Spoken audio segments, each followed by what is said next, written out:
Regardless of where you are at, you may not be where you want to be, but even in this second, you are enough. Not you are enough or it's just you are enough, period.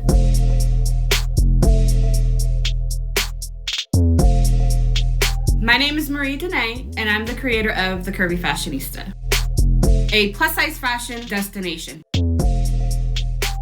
where we cover the latest in news, fashion trends, who's doing what and why, where to go, what to do, all in one place.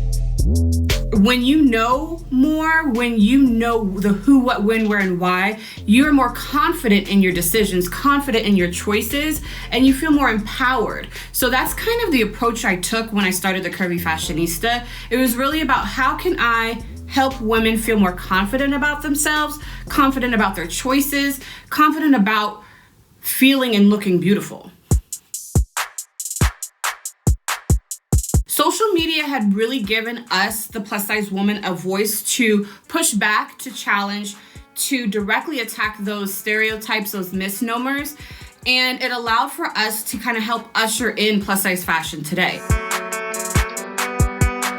It's really, for me, been my lifeline. It's literally how I have been able to grow. It's really about reaching out to like-minded folks, to those who look like, and then it's also been the responsibility for myself to make sure that I show that and share that as well. So it's really important with social media to protect our space, to protect our community. If we spend too much time on the negative, you kind of get off course. So we have learned how to navigate it for ourselves. You don't read the comments, ban, block, delete. It's really important to find our communities and to nurture those there.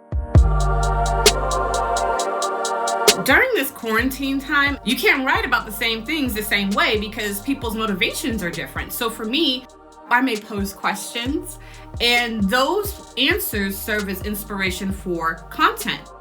Like someone asked for some house shoes, and I was like, oh, I can get that for you. And boom, I put it up.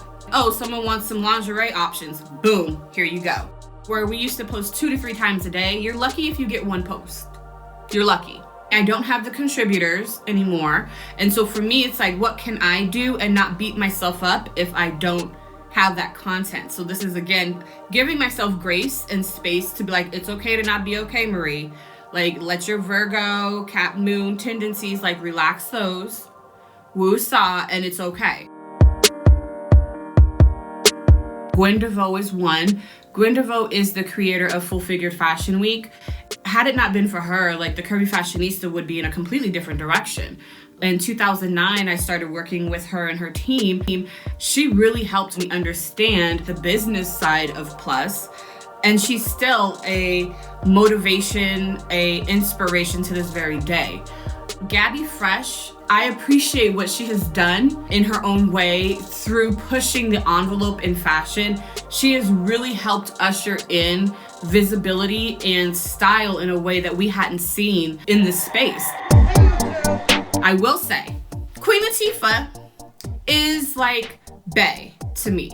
Queen Latifah is constantly innovating, constantly evolving, and she's always doing it with class and grace and style. Growing up, she was one of the women who I looked to. She was a plus woman. She was confident. She had her head held high. She was unapologetic in who she was, and that's inspired me to learn how to be comfortable in my own skin. I will also have to give a nod to my mother, because my mother was 22 years in the Navy, a Black woman in the military with rank, and she shared with us some of those challenges that she felt, and she always would tell us, never let anyone tell you no, and never let them see you sweat. And there's no such thing as a glass ceiling. Regardless of how real or not that is, for me growing up, I approached everything with why not? I do my own Facebook Live, being able to talk to other small business owners. And for me, by doing that and connecting with the community in a different way, it has allowed for me to feel motivated. And you're surrounded with other business owners, and you guys are vibing off of each other and pouring into each other. And so for me, this has allowed for me to be recharge, so to speak. It's allowed for me to laugh and to commiserate, basically, too. And it's been really exciting and fulfilling in that way, especially because I feel like I'm giving back and I'm trying to do something to support beyond just oh, buy this. I have been learning how to give myself more grace. I already happen to deal with anxiety, and for me, I'm learning how to navigate that. So I've already kind of learned those tools through therapy. So I'm finding myself really applying those, whether it's if I feel overwhelmed, saying, you know what, I feel overwhelmed and I just need a break. Rather than feeling like I need to sit at my desk and I need to type out something or I need to create something, I take my behind up and I go walk over to the living room, sit down and turn on some Netflix and maybe a glass of wine in hand. As I have learned to be more confident and realize, Marie, you are enough. Your success, your dopeness, your whateverness is not dependent upon someone else.